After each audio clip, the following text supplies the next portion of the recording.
दोस्तों, मेरा नाम है हाफिज़ ख़ान और मेरे यूट्यूब चैनल करियर कैंपस में आपका स्वागत है। आज मैं आपको सिखाने जा रहा हूँ एक्सेल के 10 वो फार्मूले जिनका प्रयोग हम काफ़ी बार करते हैं। जिसमें पहला फार्मूला है एडिशन, दूसरा सब्ट्रैक्शन, मल्टीप्लिकेशन, डिवीजन, एवरेज, इसी तरह से परसेंटेज, वैल्यू, स्क्वायर रूट और एमओडी मॉड्यूलस कहलाता है दोस्तों, और राउंड। तो चलिए चलते हैं और देखते हैं कि एडिशन फार्मूला कैसे वर्क करता है। मेरे पास कुछ पहले से बनी बनाई शीट हैं जिसका प्रयोग करूंगा। देखिए दोस्तों, यहाँ पर मैंने दो कॉलम में, एक कॉलम ए और कॉलम बी में कुछ वैल्यूज़ डाली हैं। तो मैं चाहता हूँ कि ये जो 100 है और ये 221 है ये ऐड हो जाए।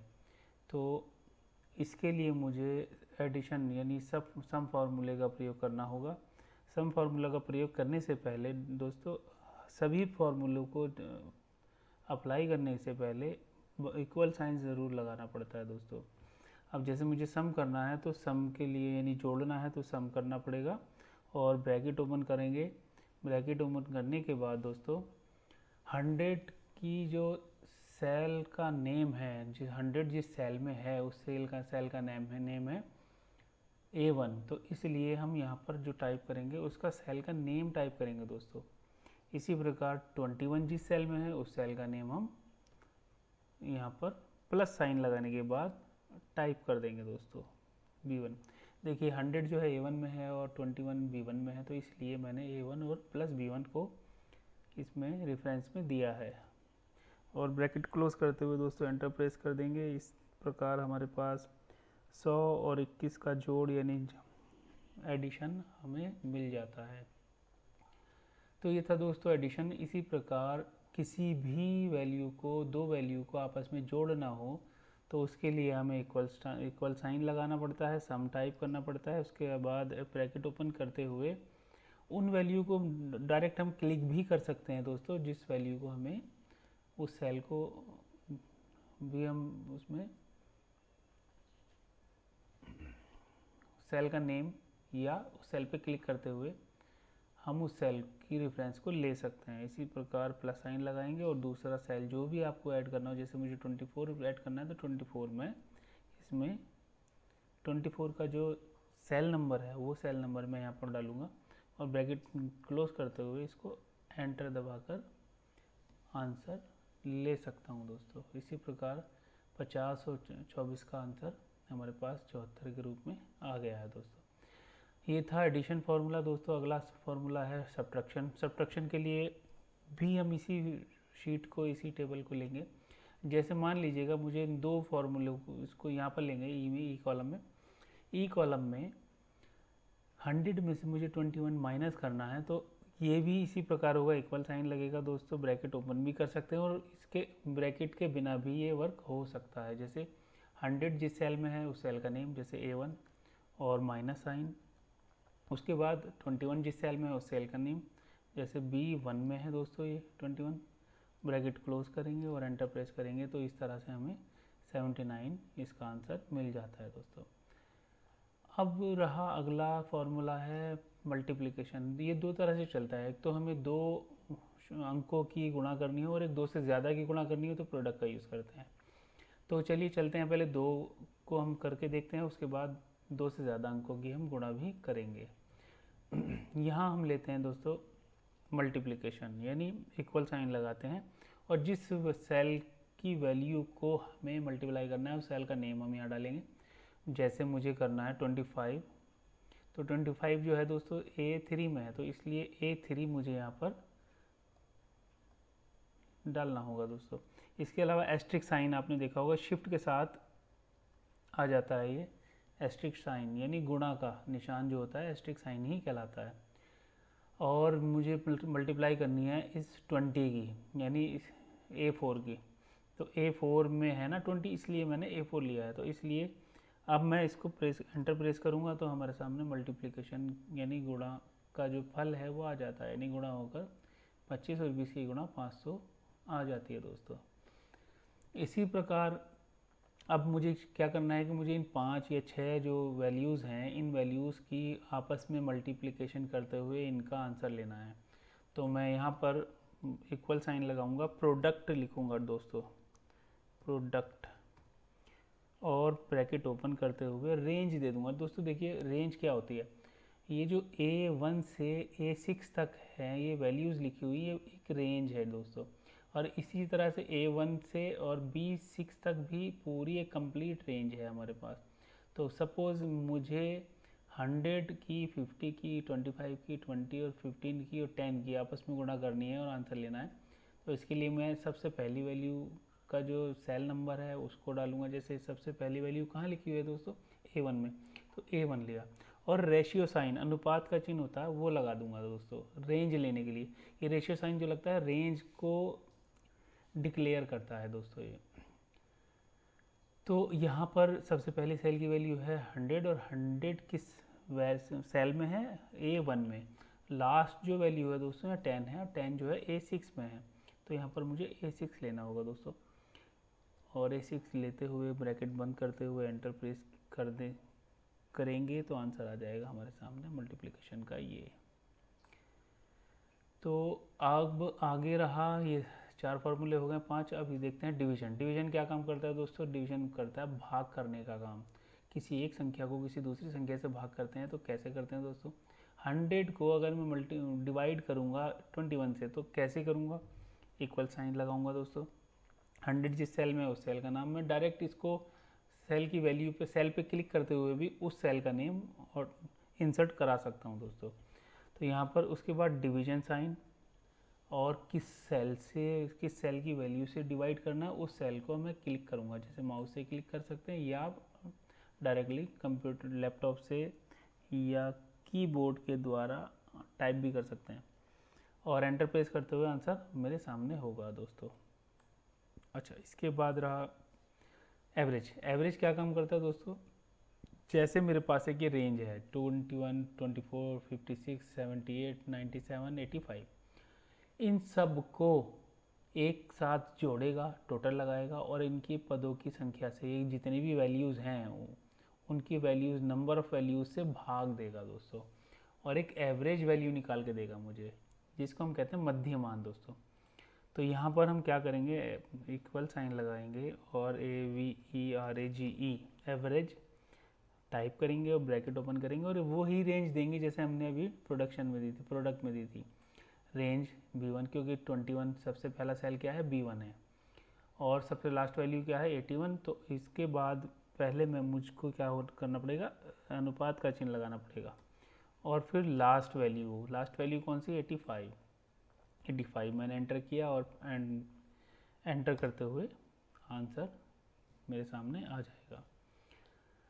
तो ये थी, इसने टोटल किया और ये 6 वैल्यूज़ हैं तो 6 से डिवाइड कर दिया तो ये आंसर आ गया दोस्तों। परसेंटेज के लिए भी दोस्तों मेरे पास पहले से बनी बनाई शीट है, तो मैं दिखाता हूँ कि परसेंटेज और वैल्यू, ये दोनों फॉर्मूले अभी बताता हूँ आपको। ये इसमें आ जाएगा, देखिए टोटल मार्क और परसेंटेज और ऑब्टेन मार्क। एक स्टूडेंट है सपोज, उसके पास उसको 600 में से 67% अंक मिले हैं, तो कितने अंक आएंगे उसके, यानी 67%, 600 का कितने परसेंट अंक होता है। तो इसका फॉर्मूला आपने मैथ में भी पढ़ा होगा दोस्तों, कि कुल अंक गुणा प्रतिशत बटे 100 है ना। तो वही फॉर्मूला हम यहाँ यूज़ कर लेते हैं, इक्वल साइन लगाएंगे। कुल अंक कौन से हैं दोस्तों, 600 A4 में है, क्योंकि इधर से कॉलम A है इधर से 4 है, तो A4 सेल नंबर क्या है, A4। तो A4 मैंने लिखा दोस्तों। A4 के बाद मुझे साइन लगाना पड़ेगा, मैंने अभी बताया था कि कुल अंक गुणा प्रतिशत बटे 100, तो एस्ट्रिक साइन यानी गुणा का साइन लगाना पड़ेगा, और प्रतिशत वैल्यू कौन से सेल में, B4 में दोस्तों। तो B4 मैंने क्लिक करके भी मैंने बताया था अभी लास्ट के B4 को, या किसी सेल की वैल्यू को अगर मुझे लेना है तो उस सेल पे क्लिक करके भी मैं उस सेल का नेम नंबर ले सकता हूँ। उसके बाद डिवाइड साइन लगाएंगे दोस्तों, और 100 से डिवाइड करते हैं इसको, और इक्वल एंटर दबाते हुए आंसर हमारे सामने आ जाता है। तो 600 का 67% दोस्तों 402 होता है। इसी तरीके से हम सेकंड वाला भी निकाल के देखेंगे एग्जाम्पल के लिए। इक्वल साइन लगाया और 500 मल्टीप्लाई बाई B5 और डिवाइडेड बाई 100, आंसर इज 365। आगे चलते हैं दोस्तों। वैल्यू, वैल्यू क्या होता है, जैसे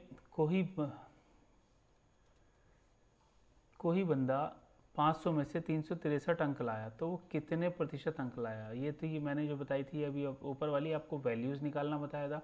अब मैं बताता हूँ कि आपको परसेंटेज कैसे निकालनी है। 500 का 363 कितना प्रतिशत होता है, उसके लिए फॉर्मूला है, इक्वल साइन लगाते हैं दोस्तों। ये भी आपने मैथ में पढ़ा होगा कि प्राप्तांक बटे कुलांक गुणा 100। तो प्राप्तांक क्या है 363, कुलांक क्या है, ये प्राप्तांक बटे कुलांक यानी डिवाइड साइन और कुलांक और मल्टीप्लाई बाय 100, ये मल्टीप्लाई बाय 100, ये फॉर्मूला लगाएंगे तो हमारे पास आ जाएगा। 363 जो 500 का होता है दोस्तों 72.6% होता है।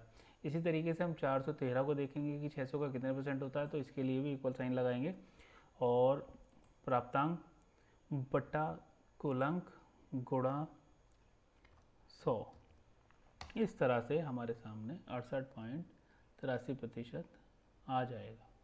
तो ये था दोस्तों परसेंटेज और वैल्यू निकालना। स्क्वायर रूट क्या होता है, स्क्वायर रूट होता है वर्गमूल दोस्तों।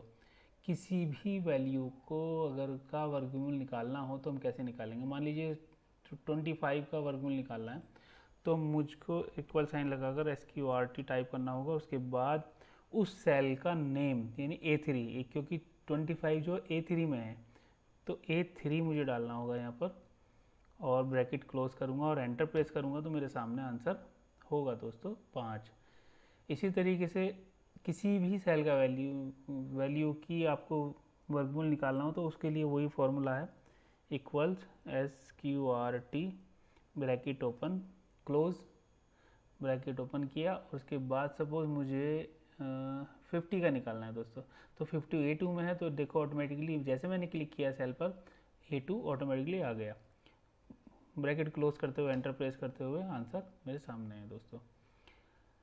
नेक्स्ट है मोड, MOD मॉड्यूलस, जो शेष फल बचता है। मान लीजिए मुझे 100 को डिवाइड करना है 25 से 21 से, तो 21 से अगर मैं डिवाइड करूँगा तो कुछ ना कुछ बैलेंस बचेगा, और अगर 25 से करूँगा तो कुछ भी बैलेंस नहीं बचने वाला दोस्तों। इसी तरीके से मैं शीट पर चलता हूँ और मैं यहाँ पर दिखाता हूँ आपको कि इक्वल साइन लगाते हैं और MOD टाइप करते हैं दोस्तों, और MOD टाइप करते हुए ब्रैकेट ओपन करते हैं और जिस सेल की वैल्यू का भागफल निकालना, जैसे मुझे 100 को डिवाइड करना है, ये तो हो गया डिविडेंड जिसको डिवाइड किया जा रहा है, और ये वो संख्या जिससे डिवाइड किया जाएगा, डिवाइज़र यानी कॉमा लगाते हुए उस सेल को क्लिक करेंगे जिस सेल की संख्या से मुझे भाग देना है। तो इस प्रकार ब्रैकेट क्लोज करते हुए एंटर करेंगे तो देखिए शेष बच रहा है 16। 21 को अगर 21 से भाग करेंगे 100 को तो 4 बार भाग होगा, 4 बार भाग होने में 84 आएगी, 84 100 में से 84 अगर माइनस करेंगे तो 16 आएगा दोस्तों। इस प्रकार लास्ट राउंड फंक्शन है। राउंड फंक्शन क्या करता है दोस्तों, दशमलव की संख्या को कम करता है या राउंड अप कर देता है। जैसे मुझे डाउट था कि मुझे डाउट है कि 100 में से अगर मैं पूरा भाग दूंगा 121 को तो कैसे होगा, इक्वल साइन लगाया और A divided by A1 by B1 enter. तो देखिए दशमलव की बहुत बड़ी संख्या आ रही है। मैं चाहता हूँ कि दशमलव की 2 संख्या आए, 4 दशमलव कुछ, तो ठीक है यहाँ पर हम क्या करेंगे, राउंड ऑप्शन का यूज़ करेंगे, राउंड फार्मूले का यूज़ करेंगे। फार्मूला वही रहेगा, बस आगे राउंड लगा देंगे और यहाँ फार्मूले के बाद कॉमा लगाकर जितनी भी वैल्यूज़ दशमलव की लेनी है उतनी वैल्यूज़ डाल देंगे। जैसे 2 चाहिए मुझे दशमलव के बाद तो 2 डाल देंगे कॉमा लगाकर। याद रखें दोस्तों कॉमा ज़रूर लगाना होगा, और एंटर प्रेस करूँगा तो सिर्फ 2 संख्या है। मुझे क्या करना है, 2 संख्या आ गई 4.76। मैं चाहता हूँ कि ये भी ना आए, राउंड अप हो जाए, तो मुझे यहाँ 0 देना होगा दोस्तों। इस प्रकार 4.76 का क्या हुआ, क्योंकि 76 था यानी 50 से बड़ा था